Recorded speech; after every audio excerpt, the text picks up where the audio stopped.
Mostly we will have these topics about what is the types of the SEN, and next slide, please. Yes. Yeah. Talk about the types of SEN. You can easily find out the definitions. Like on the next page, you can see from the very official definitions like PD, physical disability, VI, visually impairment, hearing impairment, and other speech and language impairment. This to cater for this SEN, the Hong Kong schools system have like special schools to cater for the PD students, to meet the needs of VI students and HI students. But how about the students with the speech or language impairment or the APD? And nowadays we discovered that many students being diagnosed as they have the ADHD problems, or they have some specific learning difficulties. So how can we cater for these kinds of students' learning needs if there's not such a special school or a special program for them? This is one of the questions you have to think about it. And also, once the students been like diagnosed by the educational psychologist as they need some kind of special education needs services, try not to label the students. For us, we've been trained to focus on the strength of the students. That is, we are not trying to look at what they can do, but we have to focus on what they can do, so that we are really teaching them and developing them with their talents and make use of their skills to help them to grow. We are not only focused on what they can do, what is their disabilities. This is one thing of like the labeling, and I think this is the negative effects for if we have these different kinds of categories of students. Oh, you are the autistic students, or you are the ADHD students, so you belong to this group, then you will have this problem. So we have to try to avoid this kind of labeling, and try not to have the students have this the self-fulfilling prophecy that, oh, I'm lack of the attention span. I can't properly attend the class because I have this kind of special learning difficulties. So try not to let the parents of the students have this kind of the conceptions. And then I think ideally is to give individualized support according to every student's special and specific conditions, and with appropriate learning or teaching strategies, so that we are helping them to cope with their learning needs. Then we may finally, at the end of the day, we know that every one of us have our special learning needs. So if we think from this point of view, we will make it more simple that SEN is really a universal issue, not just happen in some minority group or some special groups. Okay, so let's see more about SEN. If we know there's some special learning needs, how can we identify the students, and what kind of measures to help them to integrate to the school life and help them to learn well? I think it is one of the universal value that we have to help them if we know that they have these special needs. And then to execute or to try to make this real, we have different levels of approach. So first of all, we have this kind of whole school approach. Yeah. So the early identification is not just the needs or just the jobs of the educational psychologist. When we talk about the cause of the SEN, some may think it's inborn, some may think that it is not avoidable. But from my experience, like the VI or HI or the PD, even the intellectual impairment can happen at every step of our life. Some of my students, they've been grown very healthily, but suddenly they got an vaccination or they have something like the COVID-19, they have the brain damage or they have the accident, then they hurt their brain so that suddenly they will be can't attend a class in the normal school, so they have to apply to the special school. And on the contrast, we can see that some students been identified as they have the ADHD, or some students been identified very early at their kindergarten. They have the hearing impairment, but after the early intervention, like their speech or their language have the therapies helping them so that they will have improvement. And then they can enter the normal class, the mainstream class, and just with a little bit additional help or some counseling from their therapist, they can integrate with the other students. So the early identification is one of the responsibility of the caretaker and the teachers. And for example, we all know that there's a fatal child abuse case in Hong Kong, that the kindergarten students being abused by the parents, but if the teachers or the caretakers or the social workers have noted this tragedy has been happening and they have identified the needs of the students, they can try to stop the tragedy happen, and they can help the students to seek proper professional guidance or help. So that I think it is one of the important things for us, especially as a teacher, to take more attention to the students, especially when the students is the mainstream class and the normal school. Try to pay more attention on how and why the students have different problems. So let's have some examples like the autism. Maybe the next page. Yeah, okay. Here we can find out some press release or the statistics. So far, how many SEN students in Hong Kong? On the left-hand side, you can see a press from the South China Morning Post. It's like 2 years ago, 3 years ago. Yeah. We can see that if you visit this website, you can learn that some of the students, they're hidden. They're not being funded, neither by the school or even the parents will not be like to explore more about the needs of the students. So is it really a real number of the students? We can think about it.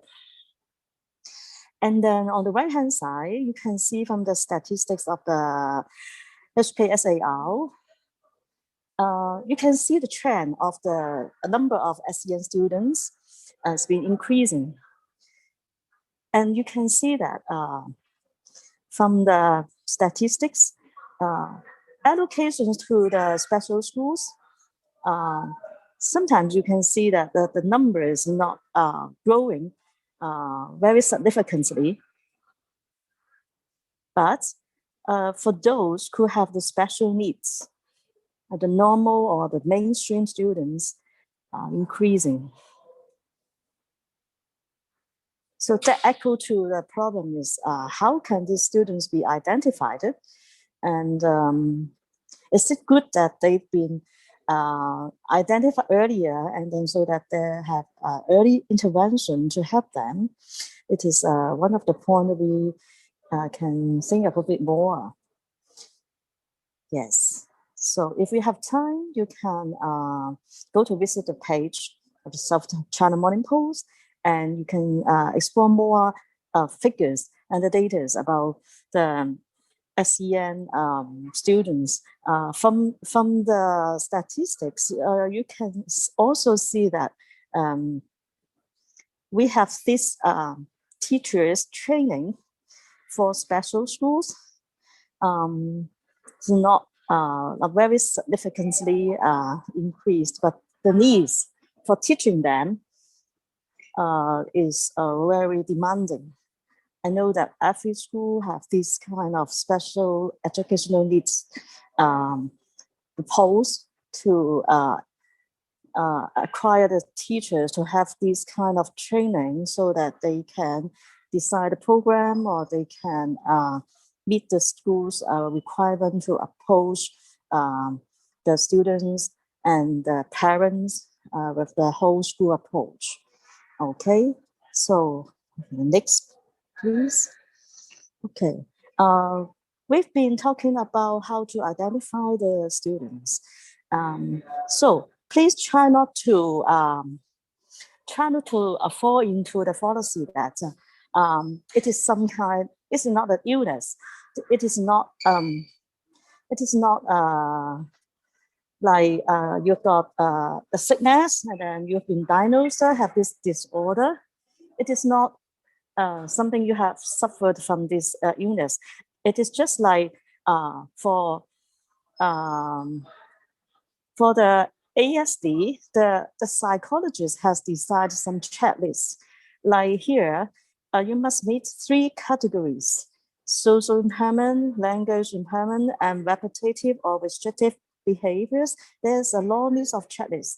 If the psychologist found out that more than some proportion of the behavior they can observe or they can find out that, oh, you miss this criteria, then, oh, sorry, this child will be diagnosed as they have the ASD. However, we all know that the students or the child may behave differently at home from the different social settings or even in the schools.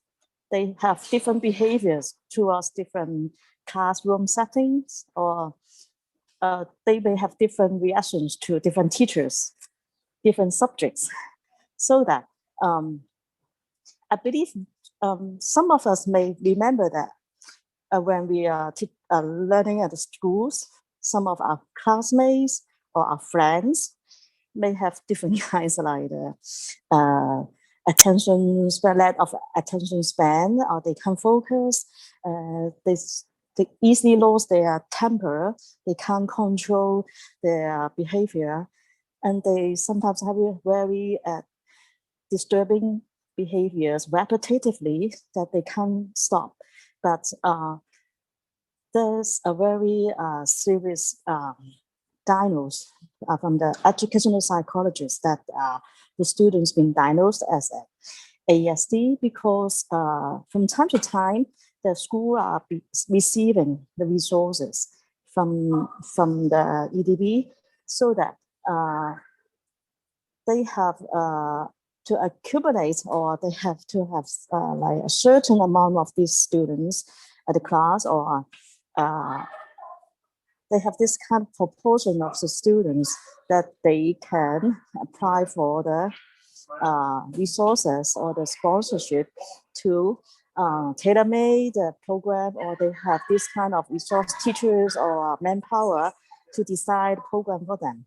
So that nowadays maybe we will see more cases of ASD, but seems the statistics is reflecting some of the policies that the government have to allocate their resources to the school, so to help the teachers, so that maybe a student will be more easily to be diagnosed as ASD nowadays than before. So that is my conclusion for this definition. So if once we found out that certain of the students have the ASD, so what will be the next step?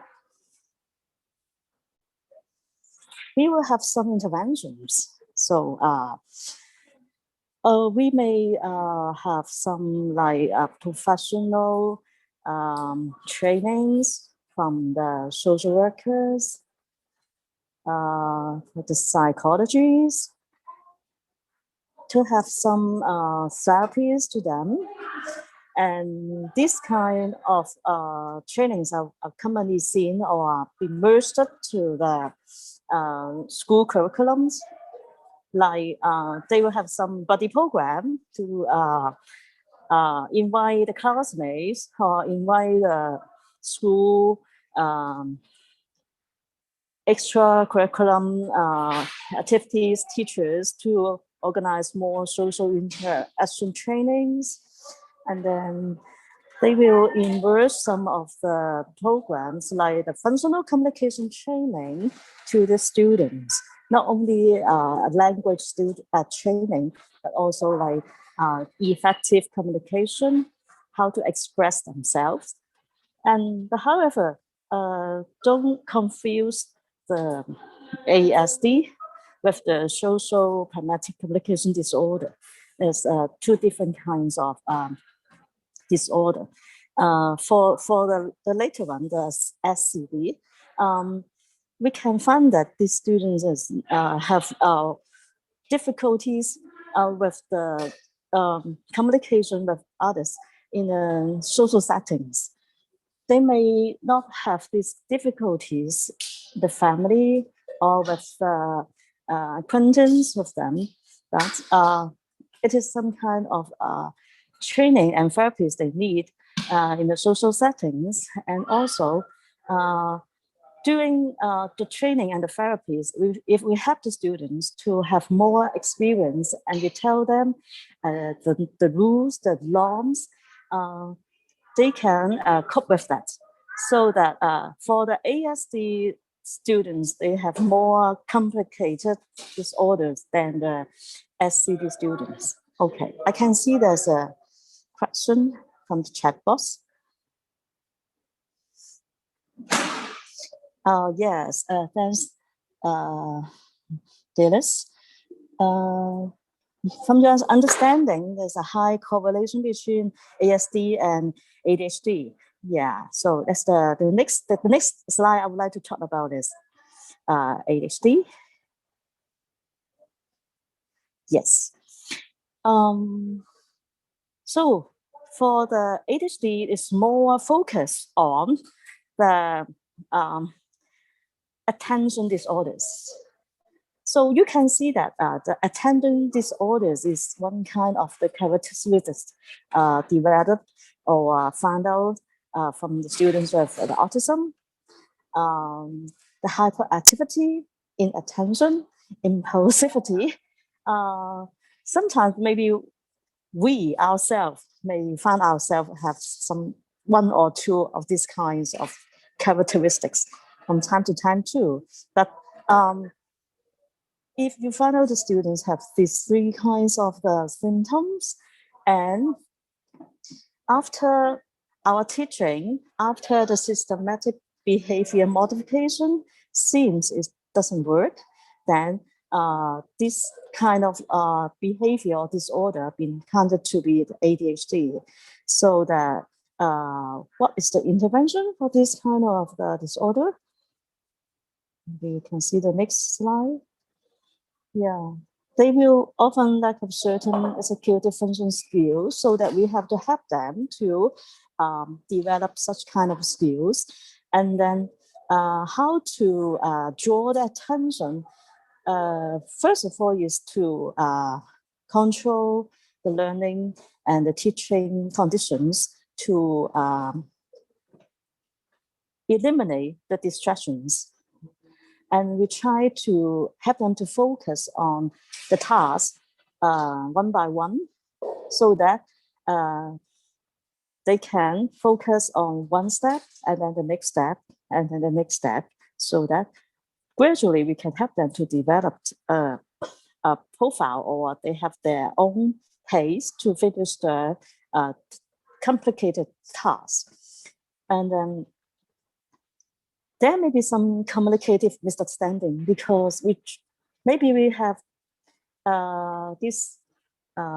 we don't notice that we sometimes give lots of chains of orders or instructions, and then to this kind of students, they just don't know what we would like them to do. So we have to break down the task, and then we have to give the instructions one by one. And one of the very good strategy is to use the visual aid. We have the steps 1, 2, 3, 4, and not only in language, but also maybe in the diagram, or with the steps in photo. Then they will have the very clear sequence on what is the step.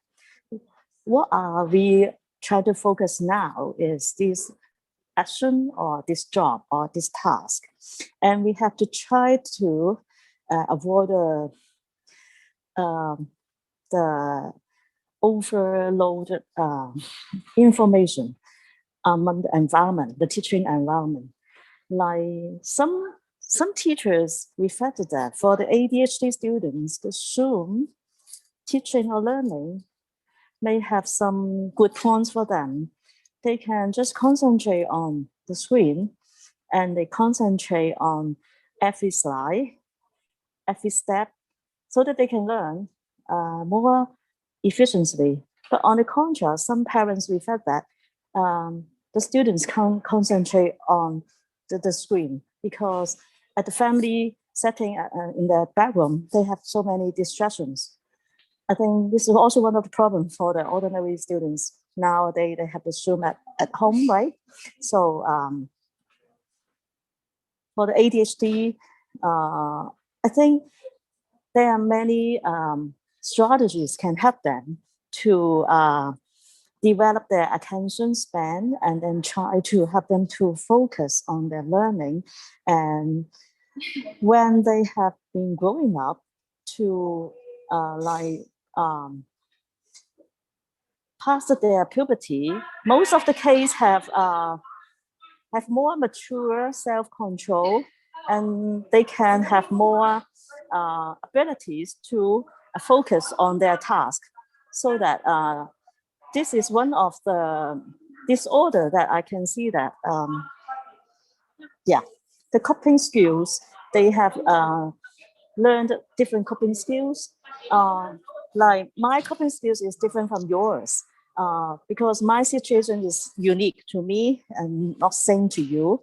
And it's also because if we pay more patience to them and we try to be more encouraging to them, I think we as a teacher or the parents or caretaker can help them to develop their own coping skills. Yes, I agree with you.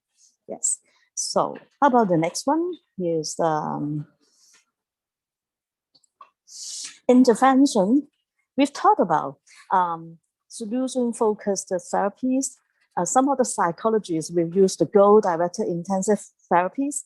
Also, they have to regulate their impulse or the emotional training. They will set up some like social settings, some social games. And also, as we mentioned about the coping skill, that the higher order thinking skills, it may help these students to develop their own skills or their own style to cope with their learning. Yes. Okay. Okay. Next one. Okay. Here is a report employed from the observation. If we find out that in the mainstream classrooms, There are some students with have this special education needs, like we mentioned the ADHD, or they have some autism disorders. And then what can we do, and how should we cope with that? What is the coping skills of us as a teacher? The observation is really amazing. We can see that there may be some emotional and behaviors that we can't accept in the normal class. That also accompany with the academic and social performance. So sometimes trainings may help that, but also we have to give patience and time that the students are growing. We have admit that teaching is helping them, but every individual is a growing child. They are learning, and we have to be patient to see what is the seed. We plant the seed. We give water. We let them grow so that we don't pay too much attention on these negative behaviors, but try not to be panic or to make the feeling that they are not welcomed, but try to help them to accept themselves. Yes, so that they will learn that, yes, all of us are different from each others, but we have that our own pace of learning. We have our own pace of growing. Yeah. And we know that some of the antisocial behaviors or the behaviors not acceptable. But also, we can see some of the results is they will cause some bullying, and then there's some negative effects among the peers. So we have also to pay attention, not only focus on the individual behavior, but also on the interactions among the students and among the class. And we also have to pay attention that the studies tell us that it may be one of the results of the mental health problems. And but for this kind of like the depressive disorders, anxiety, we have to consult psychiatric professionals or the psychologists. Some of them may use the medications, but yes, the school counselors will give more solutions on that. So as I mentioned before, early identification, pay more attention on the students, and then make the referral to the counselor, to the professionals, so that they can have more resources to help them. Okay, the next one.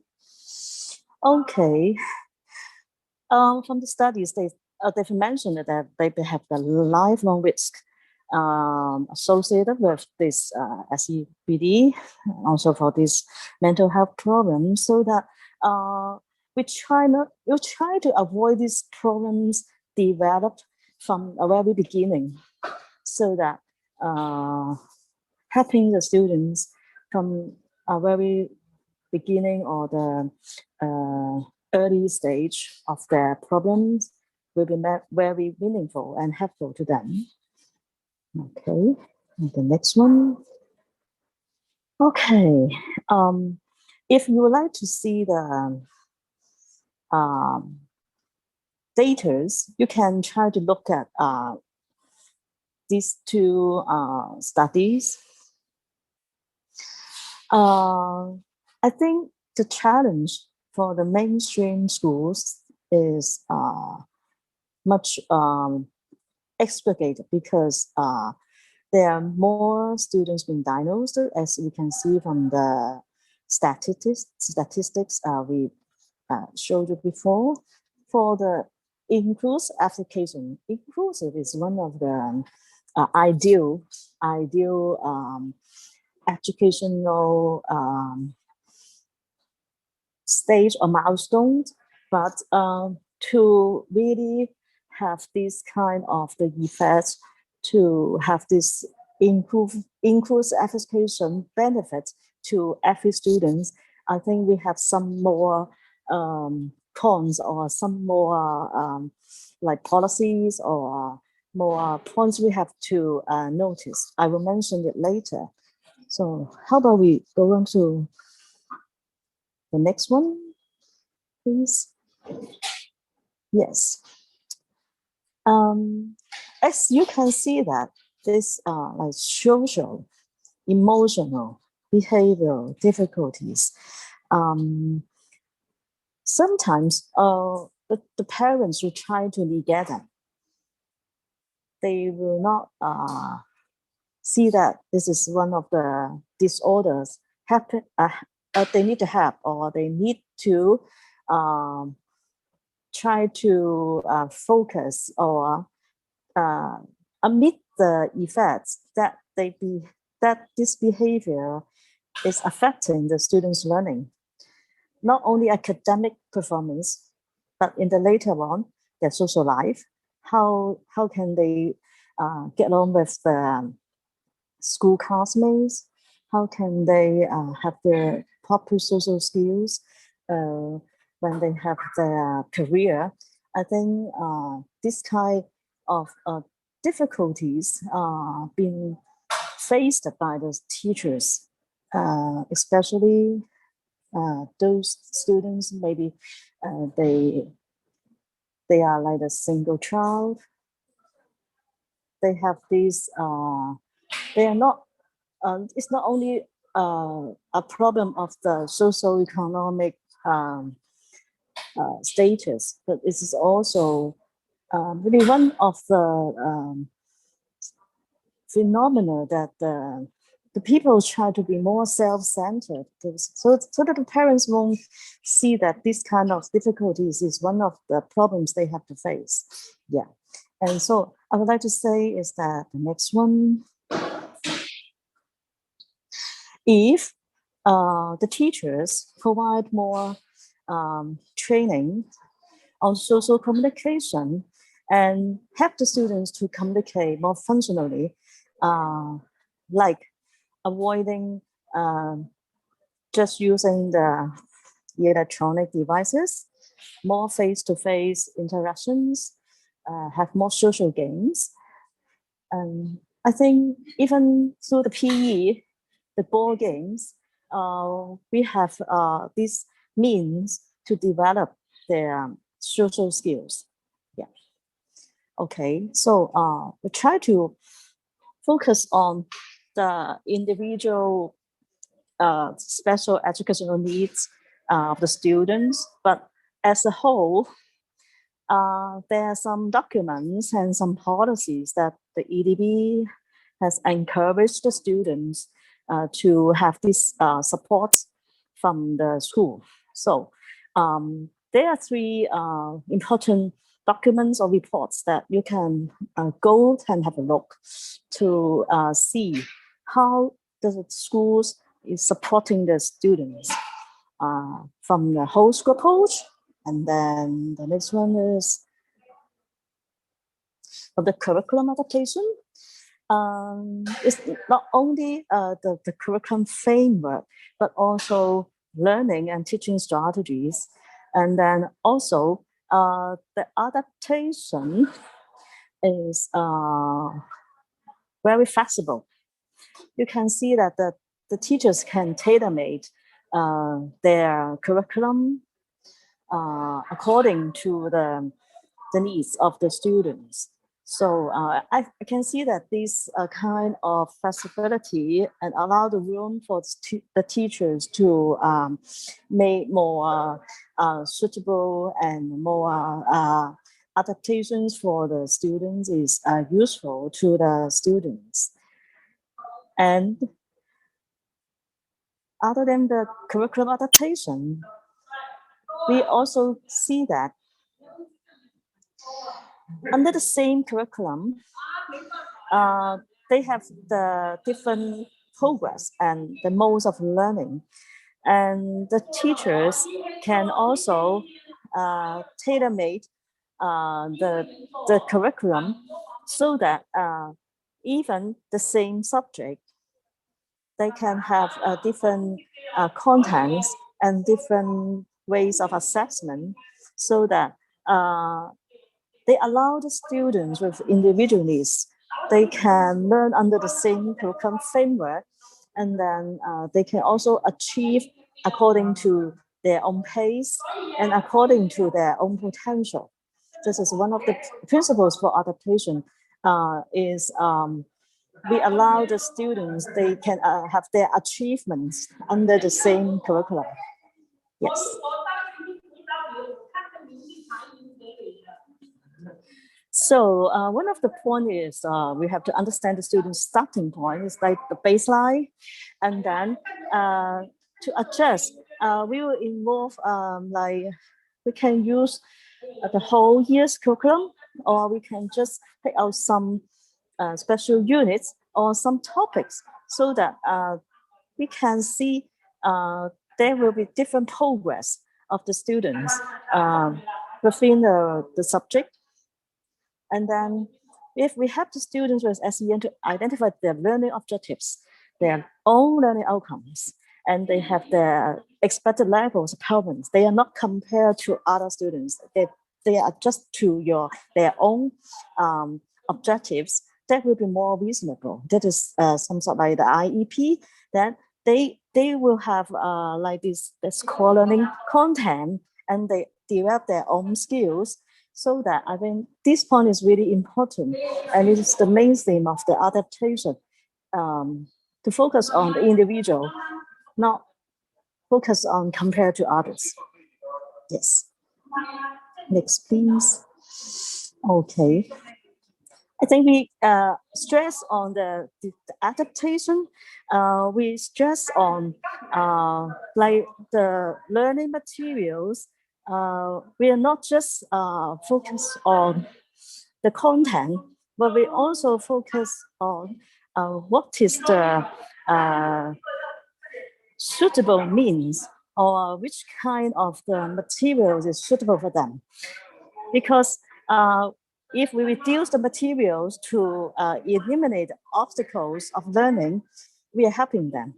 But if the adaptation is just change the content, change the language, but they use the same fill in the blanks, they just use the same MC, but they didn't reduce the obstacles of the students, we are not helping them. So the teachers have to be very creative to have this kind of adaptation strategies to help the students. Yeah. Okay. Okay, here's another reflection. When we talk about the assessment, yeah, should it be the same way? Would it be not fair if we have different assessment? Let's try to think about it.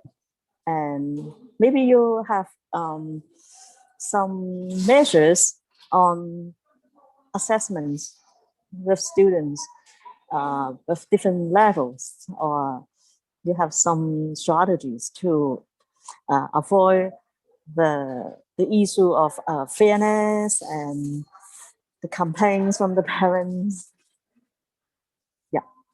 So maybe afterward you can have some sharing with us from the chat box. Okay. Okay. I see we only have 10 more minutes. Okay. Here's the next one. Okay. Talk about the learning diversity. So here we can see different levels, from the system level, the school level, curriculum level, and the group level. So talk about the learning diversity, I think if we echo to the SEN, we can see that every student with their special learning needs, we are trying to cope with their needs. Then we will like categorize them to allocate them to the different special schools.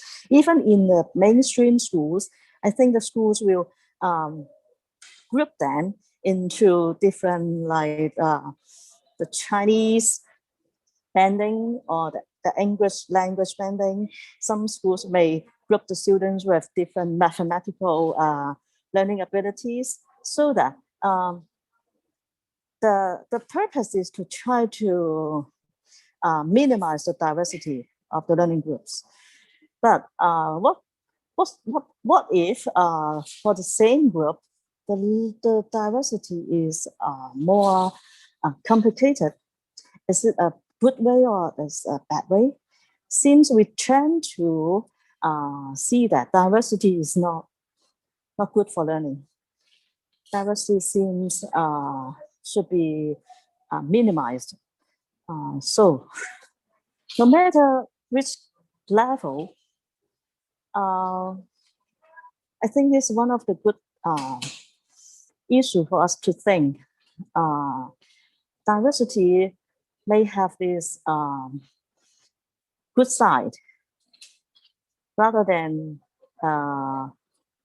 the learning efficiency will be lowered, rather than the learning will not be catered.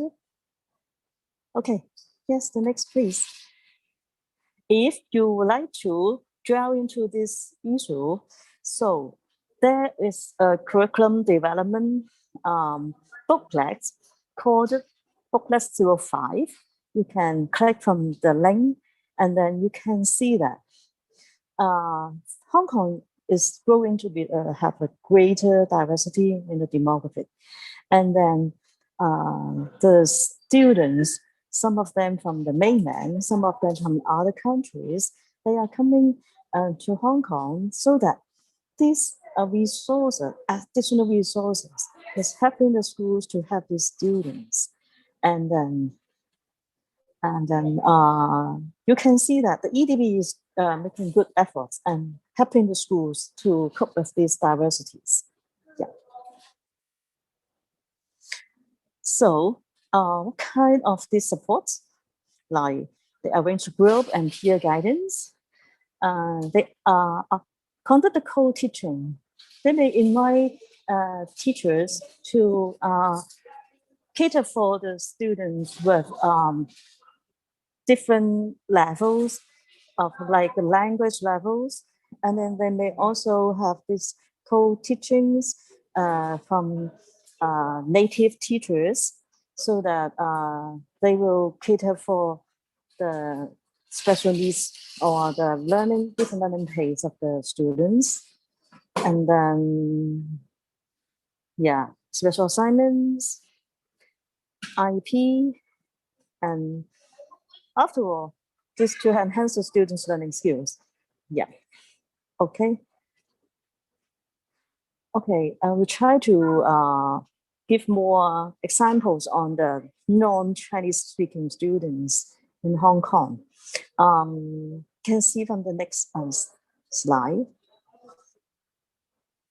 There are some classroom teaching optimized strategies. This kind of strategies is suggested by the EDB to encourage the teachers to like implement multisensory teaching and teaching in small steps, and allow more time and opportunities for practice. And then how about we go to the next one? So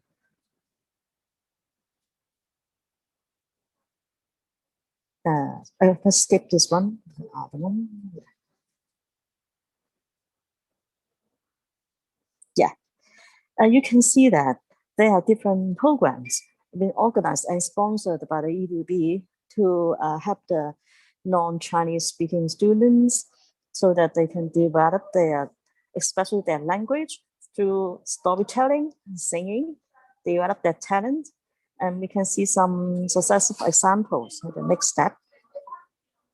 Yeah, the non-Chinese speaking students, there's special program for them so that other than the school curriculum, there are additional resources from this scholar, the Standing Committee on Language Education and Research, to sponsor and helping the schools to have different like competitions, different events for them to help the non-Chinese speaking students. You can see from the next slide. Yeah. You can see the students. He's giving his sharing on how they've been learning the language, to learn the Cantonese and Chinese and try to cope with the learning. And if you click on this page underneath, you can see the sharing from the EDB's website. Yeah, maybe we can the next one. Yeah, these are the documents you can see from the EDB. They have lots of information about this. Yeah. Okay, for the next one. When we talk about the inclusive education as, we've been talking about the participation and achievement of students is one of the most important outcome to inclusive education, as we can see that like the non-Chinese speaking students, even the gifted students, they will be at risk of exclusion, marginalized, or they can't develop their own talents, underachievements. So it is, we try to avoid this happens from the inclusive education strategies. Is it true? If we have this kind of ideology, so can the students can make use of their skills and knowledge? And can we see their differences, like their resources for learning and development? Their special needs is also maybe a resources, maybe also is a behavior that we have to help them. So we have to see what is the barriers for them to participate in this learning and why they can't learn. We have to make effective use of the resource I've been telling you from the EDB, from different communities, and particularly it's the human resources. We teachers, the classmates, the parents, we are the most I think resourceful means for them to help them.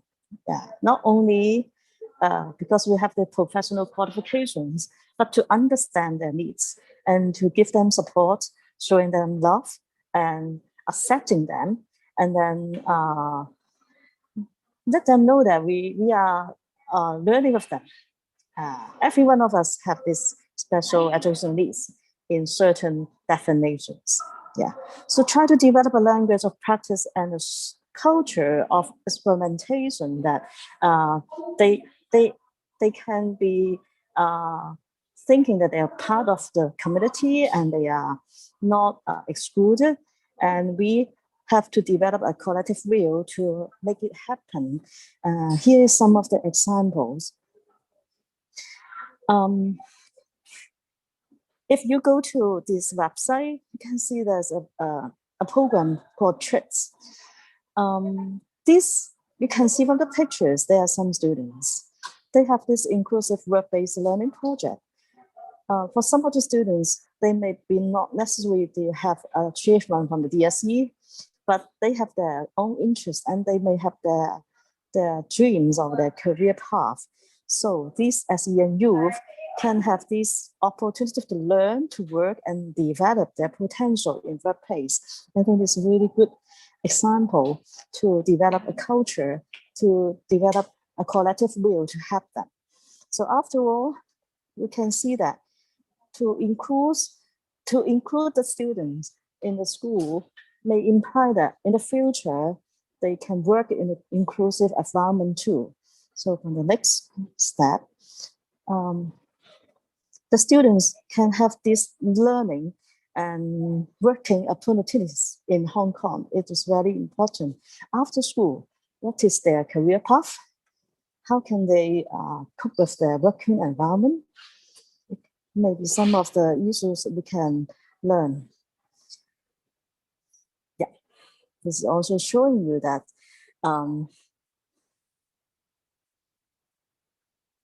people with SEN is really still at risk. There are misunderstandings. There's still some social isolation, withdrawal, so that we would like to see that working from their primary or secondary, they're going to the undergraduate, they go to the workplace, the inclusion or the acceptance of their learning, their different abilities is also one of the universal value that we accept everyone as a special and unique individual. Yeah, the next one. Okay, so if you are teachers, what is the measures of your school adopted to create an inclusive culture? And how can your students with or without SEN benefit from this inclusive culture? And how does your school cater for the diversity or SEN of students? And finally, is it a major concern in your school, annual plan, and any specific plans and evaluation methods? And so I just try to throw some reflection questions and to arouse more thinking on the issue, so that I hope that you have grabbed more information from the past hour, and then you will have more reflection on the current conditions of the students in Hong Kong.